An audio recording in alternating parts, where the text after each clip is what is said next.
Donc, vous avez dit qu'il m'accompagne. Donc, aujourd'hui, on se retrouve. Bonjour à tous, bonjour à toutes d'abord et à tous. Je considère que les femmes sont prioritaires sur les hommes. Donc, d'abord, il y a plus de femmes que d'hommes dans la salle et je trouve que c'est normal parce que l'intelligence naît aussi du féminisme. Donc, désolé, hein, mais c'est comme ça. Donc, le projet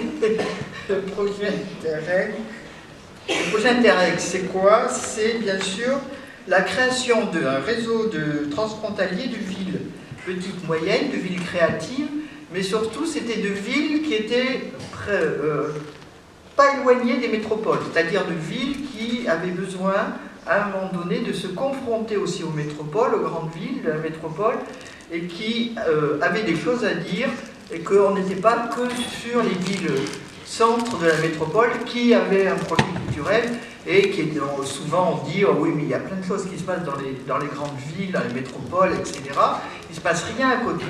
Et donc nous on a montré pendant ces 3 ans et demi qu'au contraire il y avait tout un tas de choses qui se passaient dans nos villes et que c'était un moyen très attractif et que c'était également une façon de vivre non seulement le développement culturel, mais de vivre le développement économique, et donc d'être tout à fait les premiers dans ce domaine.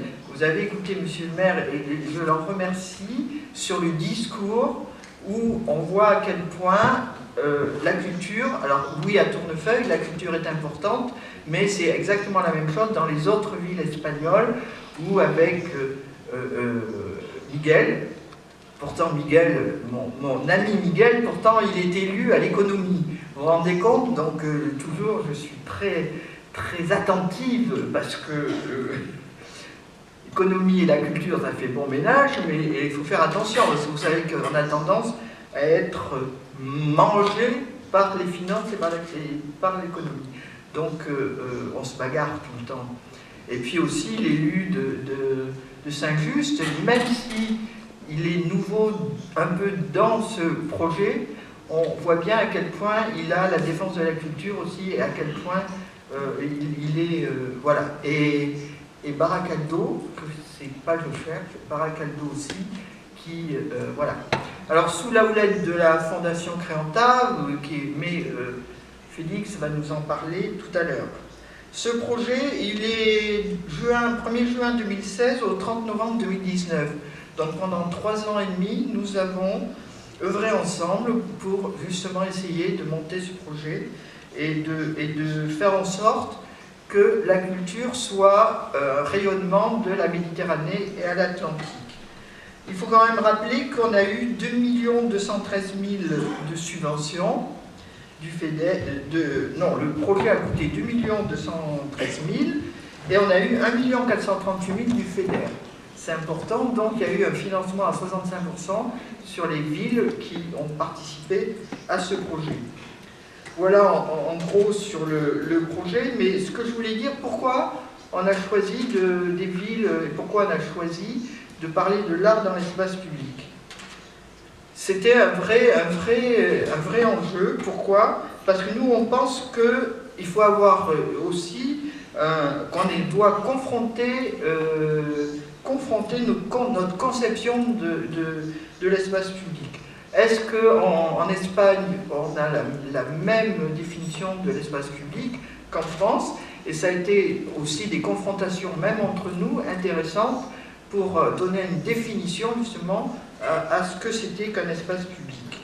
Et puis on pense que la relation avec les artistes, bien sûr, comme disait Monsieur le maire, est absolument primordiale, mais surtout on est persuadé que c'est un lieu emblématique de la citoyenneté.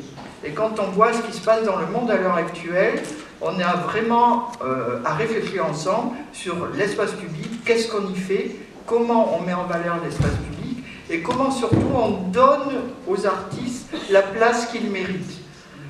Est-ce que les artistes sont là simplement pour un ornement? Est-ce que c'est une confrontation avec le beau et puis ça s'arrête là? Ou est-ce qu'au contraire les artistes doivent avoir une place de choix sur une conception d'un territoire, pas seulement sur la culture, sur l'urbanisme, sur le social et sur l'éducation.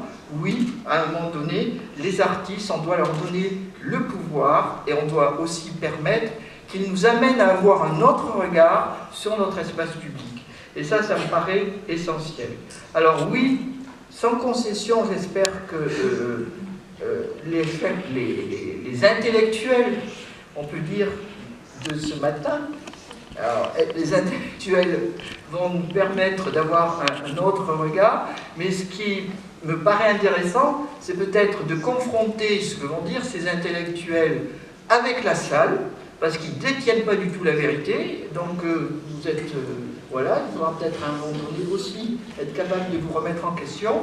Et donc ce qui m'intéressera, moi, c'est que la salle vienne poser des questions qui les titillent un peu, hein, qui leur permettent d'avoir leur juste place, mais pas plus. Donc je vous remercie beaucoup pour votre présence. Et je vais demander à Félix de venir parler de la Fondation Créanta et du projet Félix. Merci à vous.